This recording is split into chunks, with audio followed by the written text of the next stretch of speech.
रहीम बेटा जी, आज का हमारा लेक्चर है about the ATP adenosine triphosphate यानी the energy currency of the cell.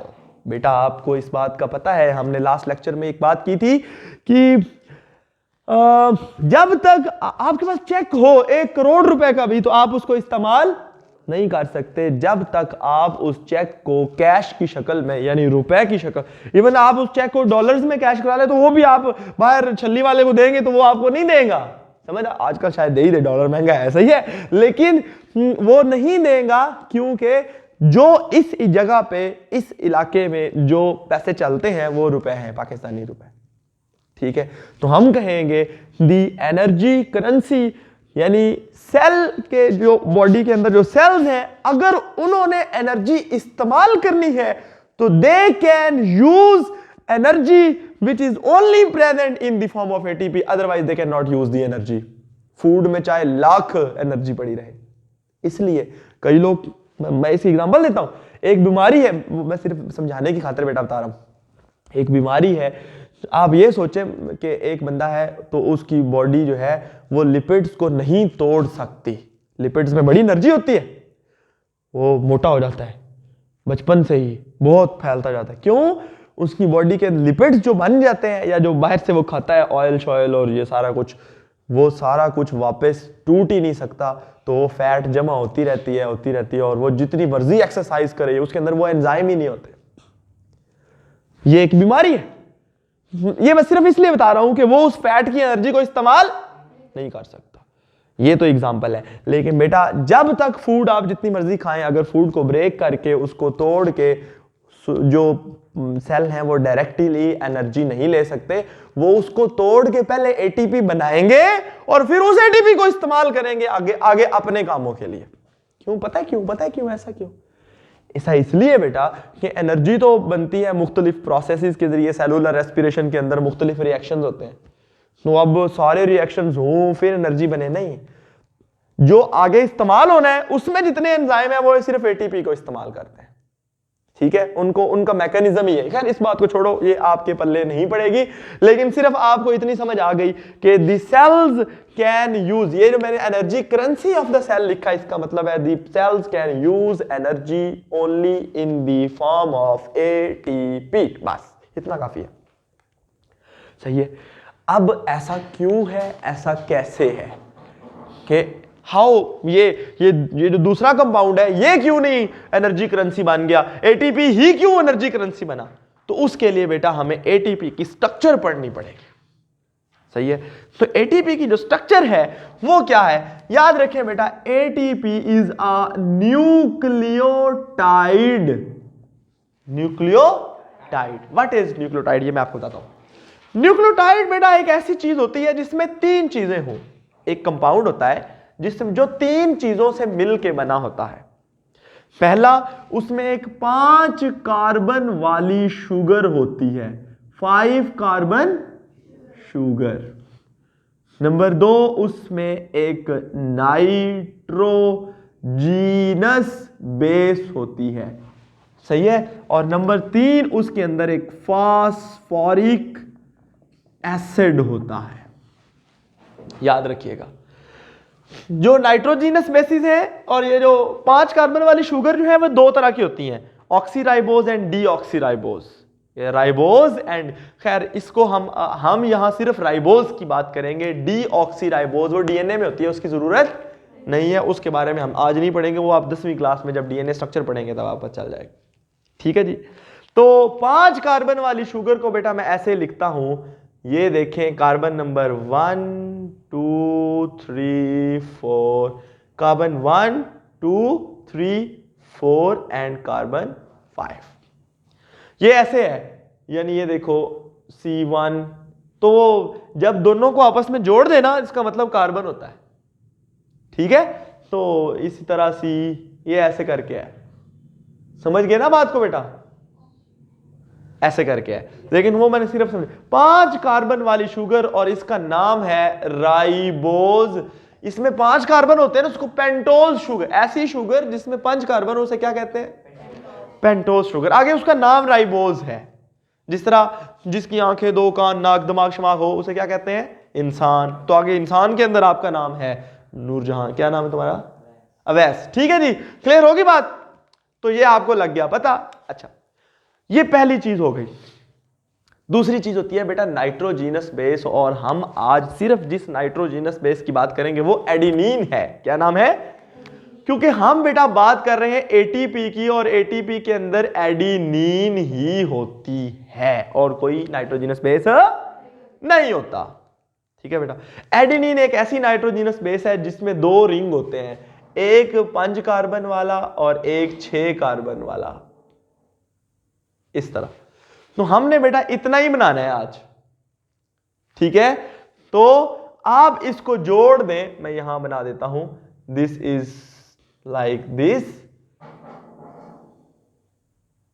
और इसको कार्बन नंबर में अभी भी फासला ज्यादा है, लेकिन चलो कार्बन नंबर 1 के ऊपर ये नाइट्रोजीनस बेस लगी होती है, और इस केस में इसका नाम एडिनिन है। इसके अलावा बेटा गुआनिन, थायामीन, साइटोसिन, यूरासिल वगैरह वगैरह वगैरह ये डीएनए आरएनए में होती है। इनके बारे में हम आज डिस्कस नहीं करने वाले। हम जिसकी बात करें, इन दोनों को मिला के पता है क्या कहते हैं? एडिनोसिन। क्या कहते हैं? एडिनोसिन। ये बेटा एक न्यूक्लियो नहीं, ये न्यूक्लियोसाइड है। तीसरी चीज अभी ऐड नहीं की, जब वो ऐड होगी तो फिर न्यूक्लियोटाइड बनेगा। समझ आ गई बेटा बात की? एडिनोसिन नाइट्रोजीनस बेस और फास्फोर 5 कार्बन वाली ribose sugar, pentose sugar 5 carbon वाली राइबोस शुगर। ठीक है जी। अब बेटा फास्फोरिक एसिड का जो फार्मूला है ना, वो पता है क्या है? वो है ये H3PO4, it's like OH OH और OH, ऐसे करके H3PO4। आपकी किताब में इसको जो लिखा हुआ है ना पुत्र, वो इस सारे को ऐसे लिख देते हैं, ऐसे। समझ गए? तो हम भी ऐसे ही लिखेंगे। ठीक है, आमतौर पे किस तरह लिखते हैं? ये कार्बन नंबर 5 है ना, फर्ज किया, तो ये कार्बन नंबर 5 को मैं ऐसे लगाया, ये देखिए ये कार्बन है, तो इसके साथ क्या होता है? OP OH और OH। समझ आ गई? ये ऐसे जुड़ा होता है, ऐसे। तो इस पूरे को हम ये कह देते हैं बस। ठीक है, नहीं समझ आई? बेटा ये देखो कि भाई ये कार्बन नंबर 5 है ना, ये सही है। तो ये किस तरह है कार्बन नंबर? इसका स्ट्रक्चर इस तरह, ये नहीं, ये मैं इसकी स्ट्रक्चर बना दूं फिर आपके सामने। ये देखो, it's like O C C C C और C। कार्बन की वैलेंसी कितनी होती है? 4 भाई। वैलेंसी बॉन्ड कितने बनाता है? उसका एटॉमिक नंबर 6 ही है। उसके अंदर बॉन्ड कितने, आपको नहीं पता कि कार्बन कितने बॉन्ड बनाएगा? 4। कैसे? पहले शेल में 2 हैं, दूसरे शेल में 4 हैं, तो वो 4 ही बॉन्ड बनाएगा ना। अच्छा, तो ये इसके ऊपर बेटा HOH, अब इसके 4 बॉन्ड पूरे हैं, HOH और H और H, OH और H, ऐसे होता है। सही है। अब इसका ये H उतर जाता है और इसकी जगह पे वो फास्फेट लग जाता है। इसको यहां पे अगर मैं जोड़ूं तो क्या बनेगा? ये देखो, इसका इट्स लाइक नहीं H और OH, ये OH रिमूव होगा। कैसे? मैं उसको दोबारा आपके सामने यहां बनाने लगा हूं, मैं उसको ब्लैक कलर से बनाता हूं। ये देखें आप, phosphorus OH OH double bond O और OH, बल्कि इसको ऐसे H3PO4 बन गया ना, H3PO4। अब बेटा यहां से निकलता है वाटर, ऐसे करके H2O- निकल गया। अब इसको इसके साथ जोड़ देते हैं। जोड़ेंगे कैसे? वो मैं ग्रीन बॉन्ड से फर्ज किया जोड़ देता हूं, ये रहा बेटा। तो सही है। तो क्या यही बनाया था ऊपर मैंने अभी, POC बॉन्ड? तो क्या यही है बेटा? वो जरा फासला ज्यादा है? ठीक है ना। अच्छा, इसका OH है, इसी तरह अगला इसके साथ जोड़ लो, तो O काट के फिर फास्फोरस। समझ रहे ना बात को? फिर फास्फोरस, फिर उसका OH और फिर OH, ये दूसरा फास्फेट। सही है। इसके दरमियान जो बॉन्ड बनता है ना वो इंपॉर्टेंट बॉन्ड है। ये जो POC बॉन्ड है ना बेटा, ये यहां पे POP है। इसी तरह इसके अगले वाला क्या होगा, फास्फोरस, ये ऑक्सीजन के साथ, ये समझ रहे ना बात को कि नहीं समझ रहे? अगर बेटा नहीं समझ रहे तो मैं दोबारा एक एक करके फिर से समझा देता हूं। जो मैंने यहां पे वाटर निकाला नहीं था, अब ये देखो, आप इनके दरमियान आपस में वही जोड़ रहा हूं मैं, ये और तो कुछ नहीं कर रहा। ये देखो OH OH और H, ऐसे ही था ना। तो ये देखो वाटर ही निकाला है और तो कुछ नहीं किया बेटा। और इसको POP जोड़ दिया है, POP जोड़ दिया है, इस तरह POP जोड़ दिया। ये जो बॉन्ड है ना, ये वाले, ये दोनों, ये बहुत हाई एनर्जी वाले हैं। याद रखें बेटा, जब मैंने कहा था बॉन्ड बनते हैं तो एनर्जी उनमें जमा करनी पड़ती है, और जब वो टूटते हैं तो उतनी एनर्जी निकलती है। ठीक है बेटा। अब यहां पे आप इस सारे को सिर्फ समझने की खातिर हम P के बराबर कर देते हैं। इस वजह से करते हैं क्योंकि बंदे को फिर समझ नहीं आती। सही है। तो इसके कार्बन नंबर 5 के ऊपर आप इधर से डायरेक्ट लिख लें, या कार्बन नंबर 5 लगा के उसके ऊपर P लिख लें। आपकी किताब में डायरेक्ट लिखा हुआ है क्योंकि ये अंडरस्टूड है, सिर्फ समझाने की खातिर दिया हुआ है। सही है। तो ये बेटा P लिखा गया, पूरे का पूरा इतना स्ट्रक्चर। सही है। फिर उसके अगला P और फिर उसके अगला P, और इसके दरमियान ये जो मैं ग्रीन कलर का बॉन्ड बना रहा हूं, ये है बेटा ये POP बॉन्ड जो मैंने यहां बनाए थे। ये FS फर्स्ट ईयर का है। मैं सिर्फ यहां पे इसलिए समझाया कि आप लोगों को इतना तो समझ आ ही जाएगा। ये भी जिसको आ जाए वो अच्छी बात है, क्योंकि दिस इज रिलेटेड टू, आपकी क्लास अच्छी है। अच्छा जी, तो ये बेटा ये जो हाई एनर्जी बॉन्ड है ना, इनके अंदर एनर्जी स्टोर हुई होती है। सही है। अच्छा, यहां तक तो एक बार इसको पॉज करो। अब देखो, अब इसका नाम क्या बनेगा? यहां तक बेटा इसका नाम बनेगा एडिनोसिन मोनोफॉस्फेट।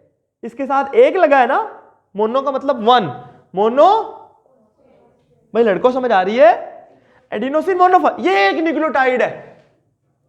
इसी तरह ये क्या बना? Adenosine diphosphate. और फिर ये क्या बना? Adenosine triphosphate. एडिनोसिन ट्राइफॉस्फेट में कितने हाई एनर्जी बॉन्ड होते हैं? 2 बॉन्ड, 2 है बेटा। ये मैंने ग्रीन से इसलिए बनाया कि आपको समझ आ जाए।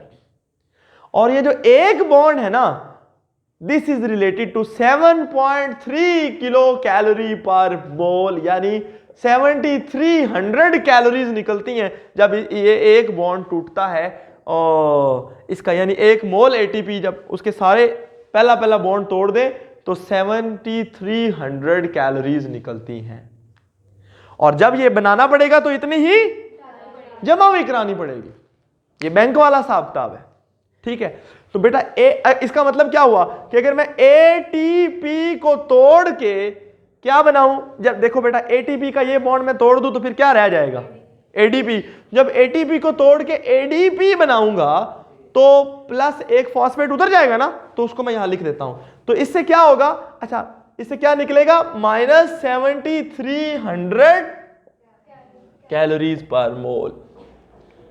सही है। और अगर आप यहां पे माइनस नहीं लिखना चाहते, सही है, तो आप इसके साथ ही जोड़ दें 7300 कैलोरीज पर मोल। अगर इक्वेशन के साथ लिखेंगे तो प्लस का साइन आएगा, और अगर इक्वेशन के बगैर किसी ब्रैकेट श्रैकेट में लिखेंगे तो माइनस का साइन, का मतलब है डायरेक्शन हो गई है। 10 मिनट रह गए बस। ठीक है, ये लास्ट है। सही है जी। और बेटा इसी तरह अगर मैं इस ADP को भी तोड़ूंगा, सही है, इसको भी तोड़ दूं तो AMP एडिनोसिन मोनोफॉस्फेट बनेगा, प्लस फॉस्फेट बनेगी यानी उतर जाएगा, और फिर से -7.3 किलो कैलोरीज पर मोल एनर्जी निकलेगी। इसलिए बेटा, लेकिन एक बात बताऊं, ये वाला जो रिएक्शन है ना, ये कभी कभार होता है जब बॉडी के अंदर बहुत एनर्जी की कमी हो चुकी होती है। सेल को अगर फूड पूरी मिलती रहे तो आमतौर पे ये होता ही नहीं है, ये ऊपर वाला रिएक्शन ही चलता रहता है। क्यों भला, क्यों? ये एडीपी बन गया ना, एडीपी और फॉस्फेट, ये कहां जाएगा? ये बेटा दोबारा एडीपी प्लस फॉस्फेट को जोड़ के दोबारा एटीपी बना दी जाएगी प्लांट्स के अंदर। वो उधर याद आया कुछ, वो फोटोसिंथेसिस में लाइट रिएक्शन, अभी मैं बल्कि ये पढ़ाऊंगा, अभी फर्स्ट ईयर को पढ़ाया था, इसलिए अभी दिमाग में आ गया कि उधर ठीक है। ये दोबारा बार बार बन जाएगी। कैसे? लाइट की एनर्जी से, लाइट की एनर्जी से नहीं, फूड को तोड़ के जो एनर्जी निकली थी, याद आया कल वाला लेक्चर, परसों वाला, फूड को तोड़ के जो एनर्जी निकली थी उसी से एटीपी बनाया था ना, वो वाली मैंने बेटा याद है ना, वो डायग्राम में देख लो, बल्कि किताब में बनी हुई है। फूड को तोड़ के पिछले पे ये वाली देखो, फूड को तोड़ के जो एनर्जी निकली उसी से एटीपी बनाया ना, ADP plus phosphate is equal to ATP. समझ आ गई बात की? अब बेटा मैं आपको ये सारा लुबे लुबाब दोबारा, कभी स्ट्रक्चर ऑफ एटीपी पे नोट लिखना आ जाए तो आप पहले एटीपी बताएंगे, फिर न्यूक्लियोटाइड बताएंगे, फिर न्यूक्लियोटाइड के बाद एटीपी की स्ट्रक्चर बनाएंगे। ये शॉर्ट क्वेश्चन आता है, एटीपी की स्ट्रक्चर बना के दो, ठीक है। फिर आपने देखना है कि एटीपी ये एनर्जी क्यों एनर्जी करेंसी के तौर पे एक्ट करता है, क्योंकि इसके अंदर हाई एनर्जी बॉन्ड होते हैं, और वो एक हाई एनर्जी बॉन्ड कितने के बराबर होता है, और ये दोनों इक्वेशंस भी, ये सारे का पूरा डिटेल आप बेटा इसको एक बार रीड करें। इसमें से कोई सवाल हो तो जल्दी जल्दी मुझसे पूछें।